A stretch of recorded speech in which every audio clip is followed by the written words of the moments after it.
ഇനി നമുക്ക് നിഫ്റ്റി 50യും സെൻസെക്സും എന്താണെന്ന് നോക്കാം. സിമ്പിളായിട്ട് പറയുകയാണെങ്കിൽ നിഫ്റ്റി 50 എന്നത് NSEയുടെ ഇൻഡെക്സും സെൻസെക്സ് എന്നത് BSEയുടെ ഇൻഡെക്സുമാണ്. NSE എന്താണ്, BSE എന്താണ് എന്നുള്ളത് നമ്മൾ കഴിഞ്ഞ വീഡിയോയിൽ വിശദമായിട്ട് പറഞ്ഞിട്ടുണ്ട്. അപ്പോൾ അറിയാത്തവരുണ്ടെങ്കിൽ അതൊന്ന് കണ്ടു നോക്കുക. പാർട്ട് 1 വീഡിയോ ഒന്ന് കണ്ടു നോക്കിയാൽ മതി. നിഫ്റ്റിയിലോട്ട് വരികയാണെങ്കിൽ നമ്മൾ പറഞ്ഞു എന്താണ് നിഫ്റ്റി 50 എന്നത് NSEയുടെ ഇൻഡെക്സാണ്. അപ്പോൾ ഈ ഇൻഡെക്സ് എന്നതുകൊണ്ട് എന്താണ് ഉദ്ദേശിക്കുന്നത്? നിഫ്റ്റി 50യുടെ മൂവ്മെൻറ്റ് മനസ്സിലാക്കിയാൽ NSEയുടെ ഓവറോൾ മൂവ്മെൻറ്റ് മനസ്സിലാക്കാൻ പറ്റും. ഉദാഹരണത്തിന് ഇപ്പോൾ നമ്മൾ ഇന്നലെ പറഞ്ഞു NSEയിൽ 2500ഓളം കമ്പനികൾ ലിസ്റ്റ് ചെയ്തിട്ടുണ്ട്.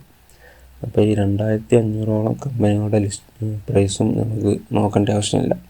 ജസ്റ്റ് നിഫ്റ്റി 50 നോക്കുകയാണെങ്കിൽ തന്നെ നമുക്ക് NSEയുടെ ഓവറോൾ പെർഫോമൻസ് മനസ്സിലാക്കാൻ പറ്റും. ഉദാഹരണത്തിന് നിഫ്റ്റി 50 ഒരു ദിവസം 1% അപ്പ് എന്ന് പറയുകയാണെങ്കിൽ എന്ത് മനസ്സിലാക്കണം? NSEയിൽ ലിസ്റ്റഡ് ആയിട്ടുള്ള കമ്പനികളുടെ മെജോറിറ്റി കമ്പനികളുടെ പ്രൈസും അന്നത്തെ ദിവസം മുകളിലോട്ടാണ് മൂവ് ചെയ്തത് എന്ന് മനസ്സിലാക്കണം. എല്ലാ കമ്പനികളും മുകളിലോട്ട് മൂവ് ചെയ്തു എന്നർത്ഥമില്ല, മെജോറിറ്റി കമ്പനികളിലും മുകളിലോട്ടാണ് മൂവ് ചെയ്തത് എന്ന് മനസ്സിലാക്കണം.